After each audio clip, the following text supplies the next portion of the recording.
Hoy vamos a continuar en Marcos capítulo 14.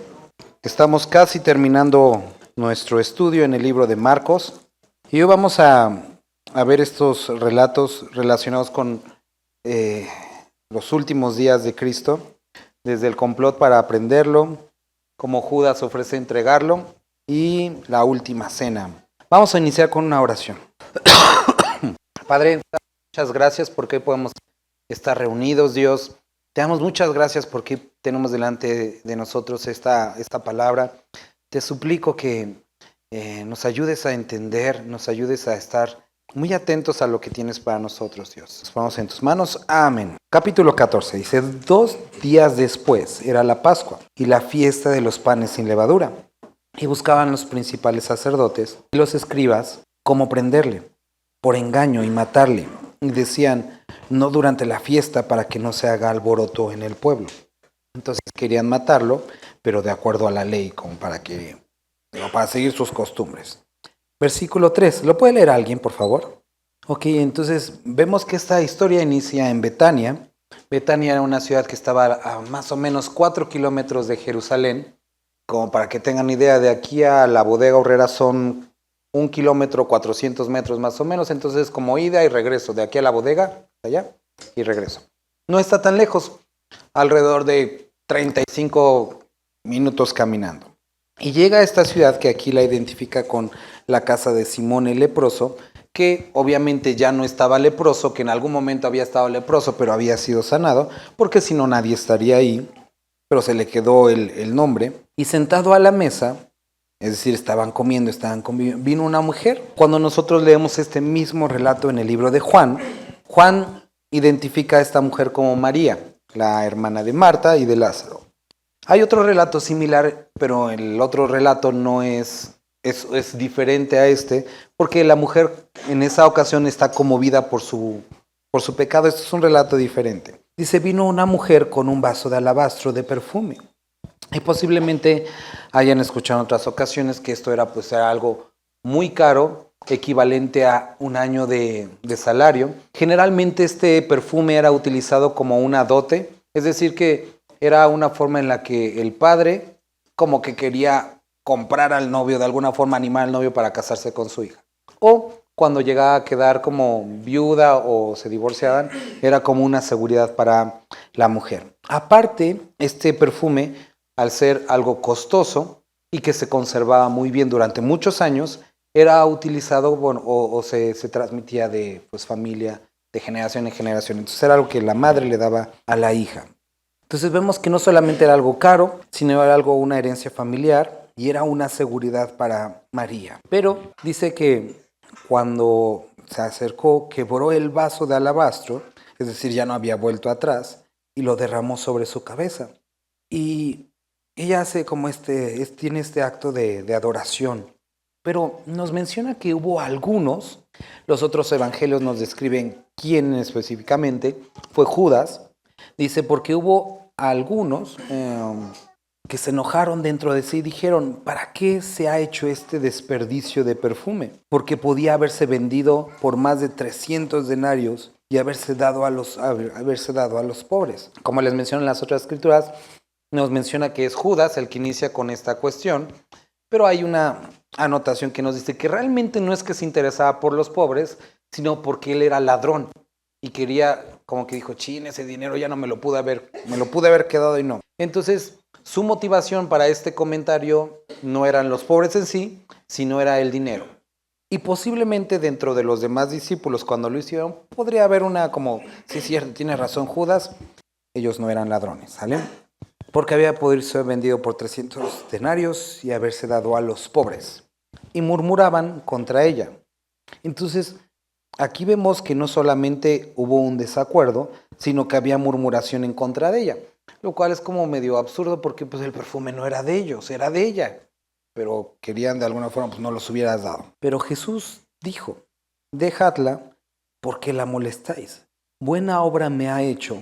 Siempre tendréis a los pobres con vosotros, y cuando queráis les podréis hacer bien, pero a mí no siempre me tendréis. Esta ha hecho lo que podía, porque se ha anticipado a ungir mi cuerpo para la sepultura. De cierto os digo que donde quiera que se predique este evangelio en todo el mundo, también se contará lo que ésta ha hecho para memoria de ella. Y hoy nuevamente se cumple esta escritura. Ok, algo de lo que nos describe de esta mujer, María, o el comentario que vamos a decir, que nos describe el porqué de sus acciones. Jesucristo dice en el versículo 8, ¿lo puede leer alguien el 8? Vemos aquí un acto de adoración muy hermoso, bonito de esta mujer, incomprendido para muchos, podríamos decir que hasta ostentoso el acto de adoración o de sacrificio a Dios. Y algo que no tenemos que olvidar cuando hablamos de actos de adoración, de sacrificios hacia Dios, podemos ver el modelo de lo que nos modela esta mujer. Número 1, aquí nos describe, Jesucristo mismo lo declara o lo dice, ella me ha ungido para mi sepultura. Hemos leído que en varias ocasiones anteriores a este evento, Jesucristo les dijo a sus discípulos que iba a morir, pero que después iba a resucitar. Entonces, lo que podemos entender con este acto es que ella había escuchado, y no solamente había escuchado, sino que de alguna forma había entendido lo que iba a suceder. Entonces toma este perfume, que era parte de las costumbres de entierro, no con este perfume precisamente, pero era ella en una muestra de amor, lo utiliza como si fuera una forma de ungirlo para eso, porque es lo que está diciendo Jesucristo. ¿Qué es lo que quiero decir? Este acto de sacrificio está basado no solamente en una emoción, sino en información, en lo que Cristo había dicho. Ese acto de alabanza y de adoración está basado en fe, en lo que Jesucristo había dicho. Número 1, hermanos, cuando nosotros adoramos a Dios, cuando nosotros sacrificamos algo para Dios, no debe de ser ni por obligación, no debe de ser por manipulación. También incluso tenemos que tener cuidado que sea únicamente o puramente por emociones, porque después podemos llegar de China, a lo mejor no lo debe de ser basado en fe. Y esto lo vuelve completamente significativo. Entonces ella creyó y entonces resultado de creer, ella lo hizo. Número 2, que podemos ver que este acto de adoración se vuelve significativo al ser sacrificial porque dio algo que era de gran costo. No puede haber adoración si no hay costo. No puede haber sacrificio si no hay costo. Porque entonces no es un sacrificio, son sobras. Otra cosa que debemos de considerar en esta porción, y es lo que nos describe un poquito Mateo y Juan también, es que este perfume se derramó y llegó a los pies de Cristo y que después limpiaba los pies de Cristo. Ahora, no solamente fue un acto de fe, no solamente fue un acto sacrificial, sino fue un acto de rendición, porque ella dio lo que para ella era seguridad, para lo que ella era, pues sí, su herencia, pero también a través de esto se puso en una posición de rendición a Cristo Jesús. Ahora, cuando este perfume se derrama, nos menciona Mateo, dice que toda la casa se llenó de este olor. Entonces, su casa o la casa en la que estaban fue llena del olor de este acto de adoración y era percibido por los otros. Ahora, aquí se vuelve bien interesante, porque un acto de adoración aceptado por Cristo mismo, reconocido por Cristo y que se ha dado testimonio por todas las generaciones hasta el día de hoy todavía, fue criticado por aquellos que no estaban dispuestos a hacerlo y que realmente como ni les competía nada, ¿no? Vamos a ver cuál es la actitud de Judas. Primero, él dice, ¿qué es este desperdicio? Para María era algo importante Cristo, pero para Judas era un desperdicio. ¿Por qué? Porque para él, vamos a leer un poco, es la porción que sigue, Judas dice, ¿cuánto me dan por Jesús? Jesucristo, y a lo mejor si has visto la serie de Chosen o otros relatos, o sea, podemos o queremos incluso tratar de justificar, es que este Judas quería como ver el poder de Dios y lo hizo como casi sin querer, pero la Escritura nos menciona algo completamente diferente. Él fue intencional en esta decisión. Obviamente había una tentación, algo del enemigo, pero fue su decisión entregar a Cristo. ¿Por qué digo esto? Porque en el corazón de María y en el corazón de Judas había dos perspectivas acerca de quién era Cristo. Había la misma información, pero había dos decisiones. Una que le llevó a tomar el valor y por lo tanto entregarse, y otra un menosprecio, decir esto es un desperdicio. Ahora, quiero que notes, vuelvo a repetir, había la misma información, habían estado o habían escuchado las mismas enseñanzas, pero una, producto de fe, la había llevado a la acción y la otra simplemente se había quedado a lo mejor en palabras. Y queridos hermanos, necesitamos entender que nuestro amor a Dios, nuestro sacrificio a Dios, nuestro seguir a Dios, debe de ser un acto de fe y que debemos de entender que no siempre los demás lo van a entender y realmente no tienen por qué. Porque muchos decimos, es que ¿por qué no reconocen que estoy sirviendo a Dios? No tienen por qué. Porque es un acto de fe que tú tienes para con Dios. Tú hazlo. Los demás no tienen por qué entenderlo.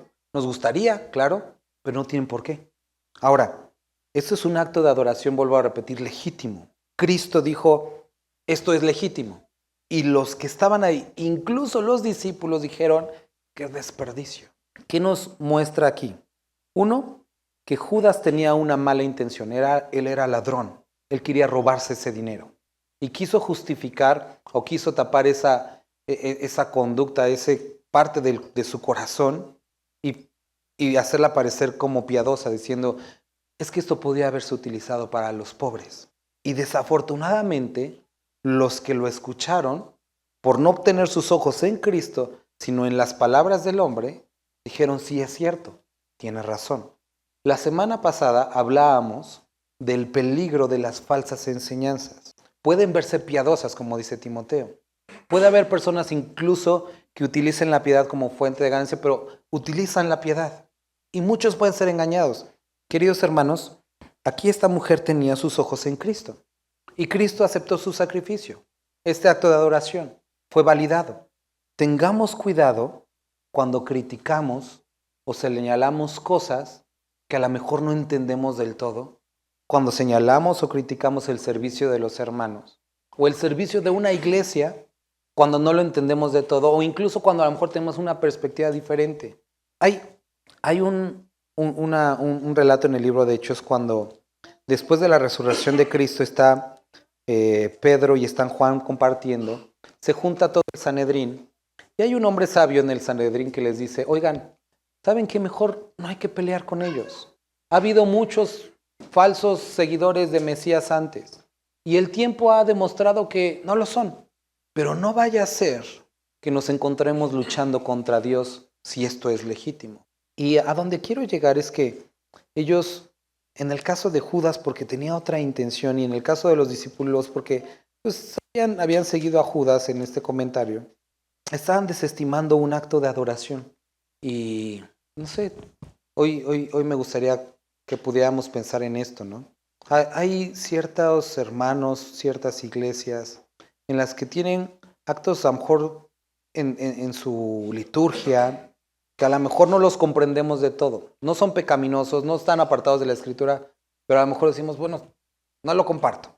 Hay cosas que sí son abiertamente contra de Dios y esos pues no, obviamente no tenemos que ser condescendientes, pero me ponía a pensar cómo muchas veces por ese rigor a la mejor intelectual podemos llegar a menospreciar o a tener en menos aquellas cosas, aquellos actos de adoración legítimos a Dios y a lo mejor pueden descubrir un poco, no sé, nuestras carencias. Entonces, Jesucristo, hablando del tema de los pobres, dice, a los pobres siempre los van a tener, pero no a mí no siempre van a tener.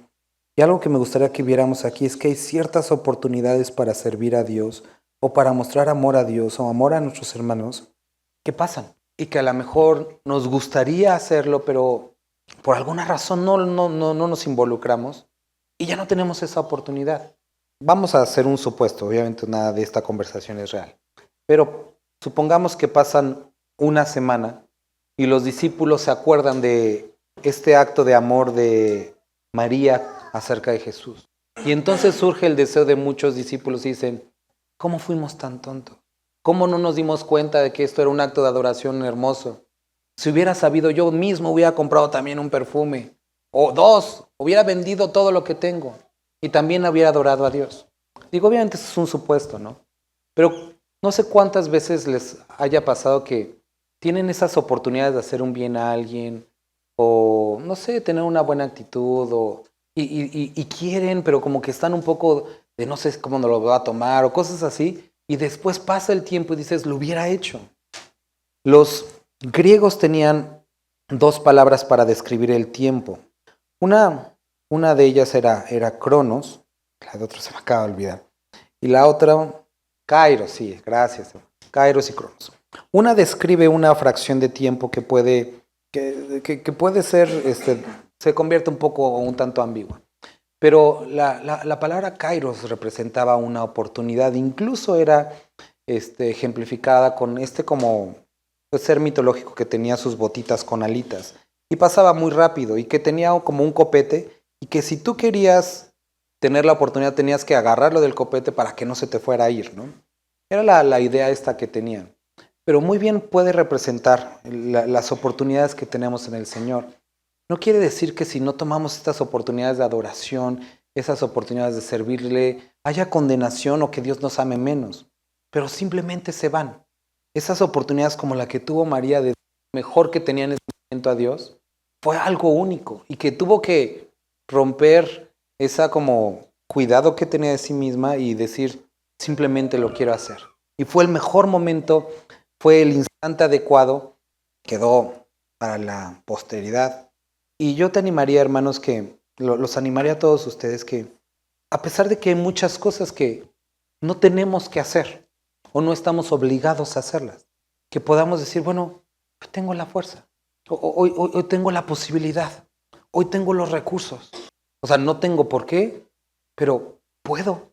Dios me amó y me dio la oportunidad de servirle. Bueno, voy a hacerlo. Y entonces, de cierto os digo que donde quiera que se predique este evangelio en todo el mundo también se encontrará los que han hecho para memoria de ella. Y no quiero demeritar o hacer pequeño el pecado de Judas, pero no sé si te pasó esta Navidad o te pasan otras pasadas que te conviertes en el Grinch de la época. Cuando pudiste haber estado contento, te enojaste por una tontería y ya, todo el mundo recuerda el tío o la tía que se enojó, ¿no? Y ese es como que se vuelve, pues ya pasó y echaste a perder la Navidad, ¿no? Y aquí, o sea, vuelvo a repetir, no estoy haciendo menos, pero vemos aquí a Judas como el gruñón, que se enojó por algo, que exhibió su corazón, y acto seguido dice, entonces Judas Iscariote, uno de los 12, fue a los principales sacerdotes para entregárselo. Ellos, al oírlo, se alegraron y prometieron darle dinero, y Judas buscaba oportunidad para entregarle. Y aquí vemos que el corazón de pecado de Judas, fue a más. El primer día de la fiesta de los panes sin levadura, cuando sacrificaban al Cordero de la Pascua, sus discípulos le dijeron, ¿dónde quieres que vayamos a preparar para que comas la Pascua? Y envió 2 de sus discípulos y les dijo, id a la ciudad y os saldrá al encuentro un hombre que lleva un cántaro de agua, lo cual no era común porque eran las mujeres que llevaban el cántaro de agua, entonces era a manera de señal. Y donde entrare decida al señor de la casa. El maestro dice, ¿dónde está el aposento? ¿Dónde he de comer la Pascua con mis discípulos? Y él os mostrará un gran aposento alto ya dispuesto, preparad para nosotros allí. Y fueron sus discípulos que entraron en la ciudad y hallaron como les había dicho y prepararon la Pascua. Es intrigante cómo funcionan estas cosas que hace el Señor, porque vemos aquí a sus discípulos diciéndole, ¿dónde quieres que preparemos todo esto? Y Jesús les da como indicaciones muy específicas de vayan, van a encontrar una persona con un cántaro, síganlo y donde entre es ahí. Y le van a preguntar, le van a preguntar dónde está lo del aposento y él ya lo va a tener listo, ¿no? Y uno podría preguntar, bueno, ¿cómo fue este proceso? ¿Fue una revelación en un sueño? ¿Jesucristo había ido antes y había hablado con él? Y ayer estábamos hablando en la reunión de jóvenes acerca de esto, porque Elías, estando después de orar para que fuera cerrado el cielo, está en el lugar donde donde Dios le dijo, el lago se seca, el río se seca, y Dios le dice a Eliseo, vete a la parte de Sidón, donde era una parte, pues no era de judíos, no era de creyentes, y le dice, y vas a ir con una viuda, y yo le he dado a ella orden, o le he hablado a su corazón para que ella te sustente, te dé comer, ¿no? Lo cual es como bastante raro porque dices, bueno, yo soy un hombre, soy un profeta, tengo la fuerza, me puedo mantener, ¿por qué me mandas a una mujer para que ella me sustente, no? Pero el chiste es que él hace esa travesía como de ciento y tantos kilómetros, como de aquí hasta donde está la salida hacia Toluca, y llega y dice que en efecto ve a esta mujer y sucede como Dios le dijo. Pero cuando llega a ella le dice, oye, dame agua, y la mujer pues le da agua, y después le dice, oye, dame un bocado para comer, y ella le dice, no tengo. Y podríamos decir, bueno, no que ya habías hablado a su corazón, o sea, no que ya habías preparado todo eso, y pareciera como que no. Y quiero que podamos ver en este asunto cómo ella, al igual que a María, Dios había puesto en su corazón, porque vamos tantito al libro de Éxodo. Vamos a Éxodo 30 y... Ahorita les digo cuál. Ok, miren, nada más para que lo puedan ir siguiendo con la vista. Capítulo 32. O 31 desde el 18, nada, regresense un versículo arriba del 32. Y dio a Moisés, cuando acabó de hablar con él en el monte de Sinaí, 2 tablas del testimonio, tablas de piedra escritas con el dedo de Dios. Viendo el pueblo que Moisés tardaba en descender al monte, se acercaban entonces a Aarón y le dijeron, levántate, haznos dioses para que vayan delante de nosotros. Entonces Moisés está en el monte con Dios y el pueblo se empieza a rebelar, hacen estos, pues, los becerros de oro y empiezan a adorarlos y todo eso. Y al mismo tiempo, en el versículo 7, él estaba ahí, dice, entonces Jehová dijo a Moisés, anda, desciende, ¿por qué? Dice, ¿por qué? Y quiero que notes que Dios no le dice mi pueblo, sino le dice, oye, tu pueblo que sacaste de la tierra de Egipto. ¿Quién sacó de la tierra de Egipto al pueblo? Pero le dice, al que tú sacaste de la tierra de Egipto se ha corrompido. Por pronto se han apartado del camino que yo les mandé, se ha hecho un becerro de fundición y lo han adorado y le han ofrecido sacrificios y han ido a Israel todos estos dioses que te sacaron de la tierra de Egipto. Dijo mas Jehová a Moisés, yo he visto este pueblo que por cierto es pueblo duro de servicio, ahora pues déjame que se encienda mi ira en ellos y los consuma, y de ti yo haré una nación grande. Entonces vemos que Dios le dice, se rebelaron, déjame que los elimine. Analiza lo siguiente. ¿Dios necesitaba pedirle permiso a Moisés? ¿Por qué lo está diciendo? Antes de que respondas, vamos a seguirle. Entonces Moisés oró a la presencia de Jehová, su Dios, y dijo, oh Jehová, ¿por qué se encenderá tu furor contra tu pueblo? Y se la regresa, que tú sacaste de la tierra de Egipto, no yo, con gran poder y con mano fuerte, o sea, fue tu poder. ¿Por qué han de hablar los egipcios diciendo, por mal los sacó para matarlos a los montes y para raerlos de sobre la faz de la tierra? Vuélvete de tu ardor, de tu ira, arrepiéntete de este mal contra tu pueblo, acuérdate de Abraham, de Isaac, de Israel, de tus siervos. Y entonces como pareciera que Moisés lo está convenciendo. Entonces, versículo 14, Jehová se arrepintió del mal que dijo que había de hacer sobre su pueblo. Y volvió Moisés y descendió del monte, trayendo en sus manos las 2 tablas. Pero cuando llega, ve a todo el pueblo y se enoja ahora Moisés, avienta las tablas y hace que derritan los becerros y les da a tomar agua mezclada con eso. Y no solamente eso, sino que el capítulo le dice a todos, ¿quién está de parte de Dios? Y nadie dice nada más que los de la tribu de Leví, y les dice, saquen su espada y atraviesen a sus hermanos, a sus amigos, a todos. Y entonces ese día mueren 3,000 personas. En el capítulo 33, cuando nosotros vemos que vuelve a subir Moisés y está hablando con Dios, le dice, Dios, yo quiero estar delante quiero ver tu presencia. Y Dios le dice, no, Moisés, porque vas a morir. Versículo 15, y Moisés respondió, si tu presencia no ha de ir conmigo, no saques de aquí. ¿Y en qué conocerá aquí que he hallado gracia en tus ojos, yo y tu pueblo, sino en que tú andes con nosotros y que yo y tu pueblo seamos apartados de los pueblos que están sobre la faz de la tierra? Y Jehová dijo a Moisés, también haré esto que has dicho, por cuanto has hallado gracia en mis ojos y te he conocido por tu nombre. Entonces él le dijo, te ruego que me muestres tu gloria. Y entonces está ese como, no, sí, Dios, yo quiero estar delante de ti, y Dios, no, porque te vas a morir. Y llegamos al capítulo 34, y Jehová dijo, y van a estar diciendo, ¿qué tiene que ver? No, sí tiene que ver, vean.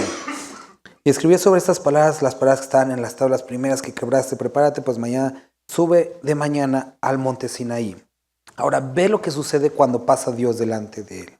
Y pasando versículo 6, Jehová por delante de él proclamó. O sea, Jehová mismo iba diciendo, o se escuchó esto.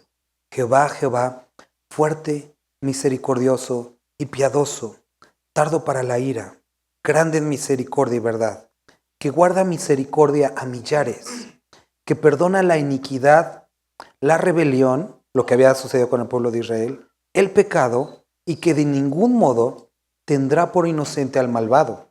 Y dice que visita la iniquidad de los padres sobre los hijos, y sobre los hijos de los hijos hasta la tercera y cuarta generación. Ahora, este versículo está hablando el anuncio de Jehová de sí mismo, amplio en misericordia, amplio para perdonar. Y cuando generalmente se explica este versículo, se habla acerca de las maldiciones, pero cuando está hablando que visita la maldad de los hijos y de los padres y la tercera, cuarta generación, y lo estamos relacionando con la misericordia, este versículo realmente está tratando de hablar, o lo que Dios está hablándole a Moisés y a la nación entera, es que no solamente ha sido misericordioso con ellos, sino lo va a hacer con la generación que viene, y con la que viene, y con la que viene, y con cada generación, con cada tras su trato.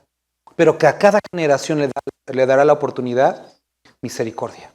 Y dijo, después de que dice todo eso, bajó Moisés la cabeza hacia el suelo y adoró y dijo, si ahora, Señor, he hallado gracia en tus ojos, vaya ahora el Señor en medio de nosotros, porque es pueblo de dura servicio, y perdónanos nuestra iniquidad y nuestro pecado, y tómanos por tu heredad. Y él contestó, he aquí yo hago pacto delante de todo tu pueblo, haré maravillas que no han sido hechas. La pregunta aquí, ¿esta bondad de interceder de Moisés por su pueblo provenía de su corazón? ¿O era Dios que había hablado a Moisés para que él pidiera esto que él le agradaba? Era Dios revelándose a la vida de Moisés. Era Dios incitando su corazón a interceder por el pueblo. Esto es lo que voy a hacer por causa de su pecado. Pero lo que yo quiero es que tú intercedas por tu pueblo. No te lo digo, pero sí te he dicho que soy misericordioso. Entonces lo que estoy haciendo es animarte a que intercedas por el pueblo. ¿Por qué estamos leyendo esto? Porque cuando, ahorita con el relato de Elías y esta mujer, Dios había animado el corazón de la mujer. Y cuando se encuentra con el profeta, inicialmente el que a lo mejor pensaba que iba a ser bendecido era el profeta, pero la que fue realmente bendecida fue la mujer, porque hizo caso a aquello que Dios había puesto en su corazón. Ahora, cuando volvemos ya todo hasta acá, que regresamos a Marcos, nosotros podemos ver que Dios había, esto no provino de un acto o de un corazón perfecto de la vida de María. Dios había movido a su corazón a adoración. La palabra de Dios había estimulado el corazón de María. Y esa misma palabra había llegado al corazón de Judas, pero Judas había decidido entregarle. Ahora, de la misma manera, Dios se había revelado de alguna forma que no nos menciona aquí a la vida de esta familia. Y esta familia aceptó a Jesús y a sus discípulos en el aposento alto. Ahora, muchos hablan que este aposento es el mismo aposento que nosotros vemos después en el libro de Hechos, donde muchos se reúnen a orar. Es el mismo aposento, muchos mencionan, que es donde se derramó el Espíritu Santo en el Pentecostés. Y curiosamente, si así fuera, este aposento sería propiedad de la familia de Marcos, quien está escribiendo esto. Y nosotros no podemos dimensionar muchas veces cómo esos actos de fe, esos actos de adoración, no solamente pueden llegar a bendecir nuestra propia vida, sino a los que nos rodean y sentar un precedente para que otros puedan ser estimulados al amor o acercarse a Dios. Ahora, llegó la noche, vinieron sus discípulos y estando ahí en la cena, Jesús dice, de cierto os digo que uno de vosotros que come conmigo me va a entregar. Entonces ellos comenzaron a entristecerse y a decirle uno por uno, ¿seré yo? El otro, ¿seré yo? Él respondiendo les dijo, es uno de los 12 el que moja conmigo en el plato. A la verdad el Hijo del Hombre va, según está escrito, y eso no hay cambio. Pero ay de aquel hombre por quien el Hijo del Hombre es entregado. Bueno le fuera a ese hombre no haber nacido. Y como mencionamos al principio, a pesar de que Dios sabía quién lo iba a entregar, que Cristo sabía quién lo iba a entregar, Judas no fue utilizado en el sentido de que manipulado por Dios para hacerlo. Él tomó la decisión. Cristo solamente lo sabía con anterioridad. Y aquí nos dice, ay de aquel hombre por quien el Hijo del Hombre es entregado. Y sabes, hoy podríamos decir lo mismo.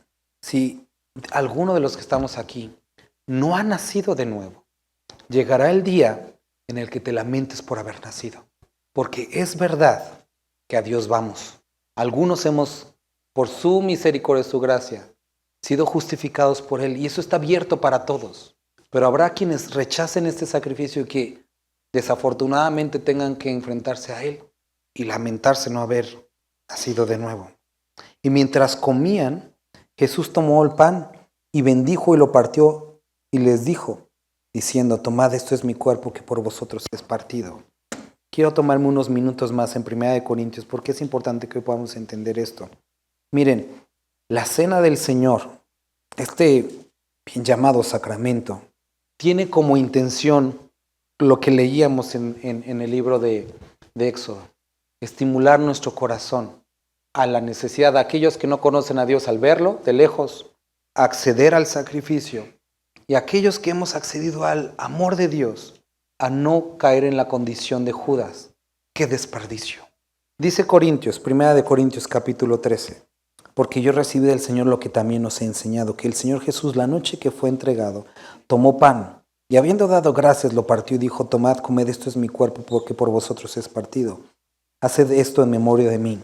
Asimismo, tomó también la copa, después de haber cenado, diciendo, esta copa es el nuevo pacto en mi sangre. Haced esto todas las veces que la bebiereis en memoria de mí. El pacto que había anteriormente, la forma, o vamos a decir, o utilizar la palabra, el camino para cubrir temporalmente, y únicamente, y vuelvo a repetir, temporalmente los pecados del pueblo, era a través de sacrificios. Pero estos no podían redimir al individuo.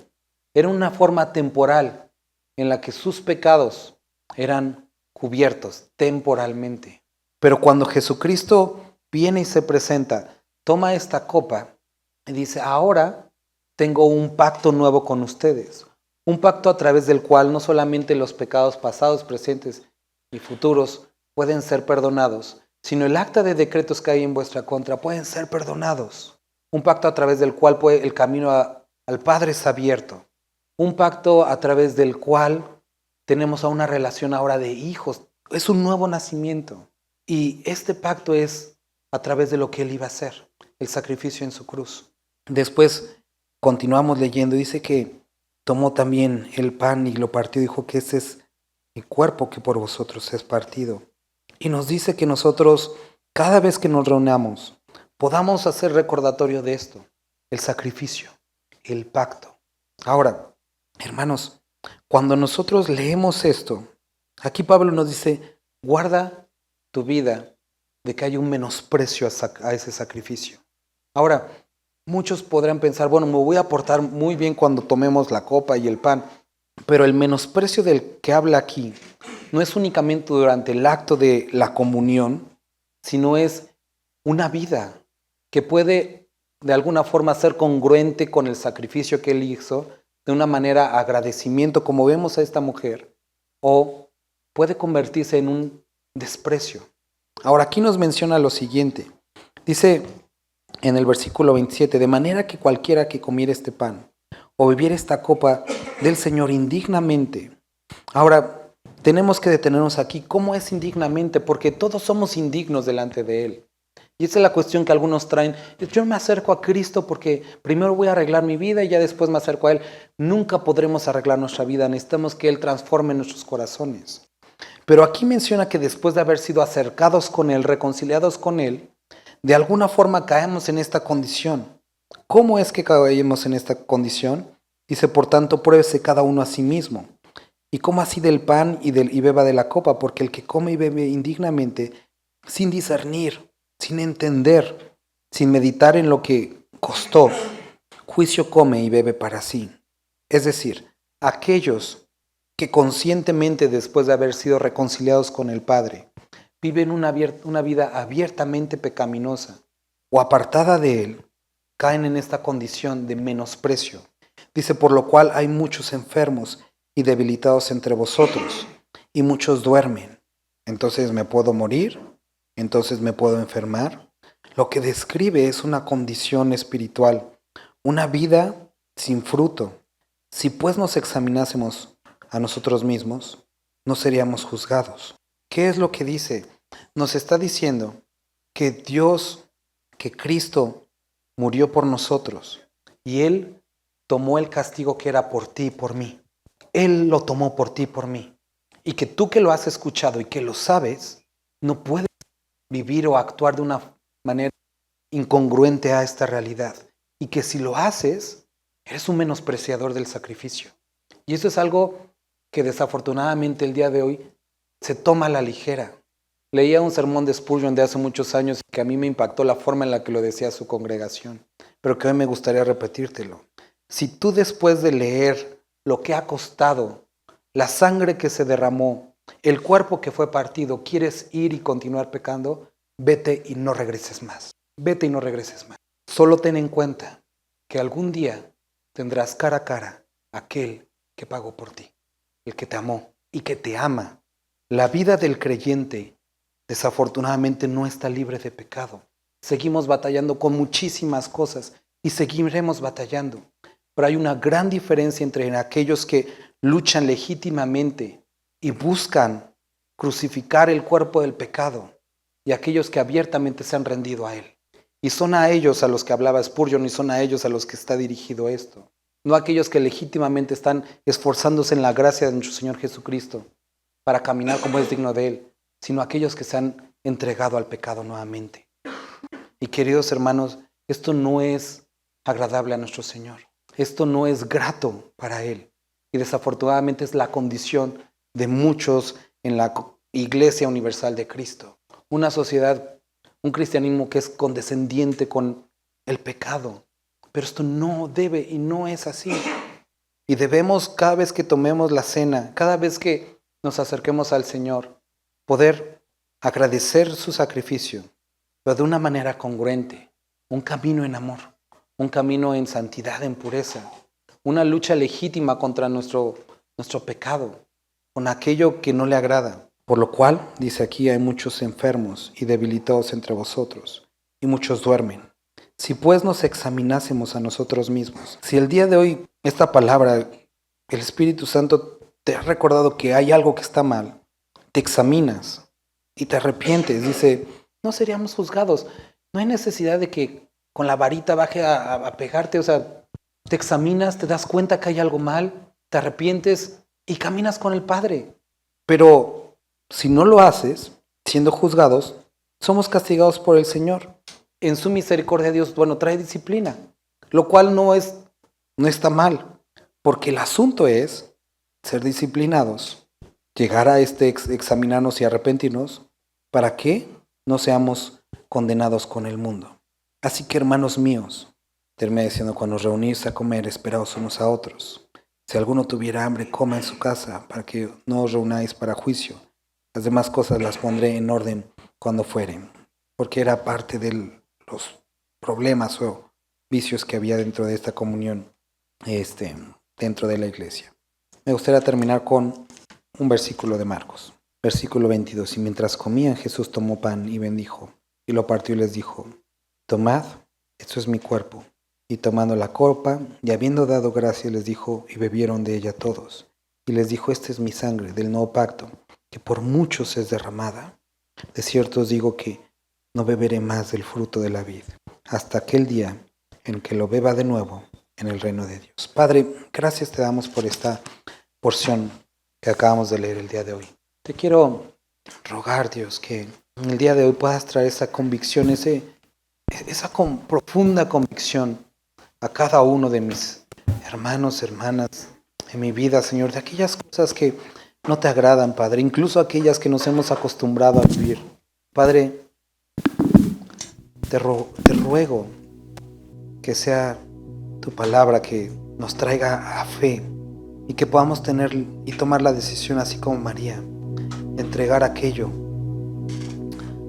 que no conviene, pero también esa respuesta de adoración completa, en la que existe rendición, en la que existe sometimiento. Bendito eres, Dios. Amén.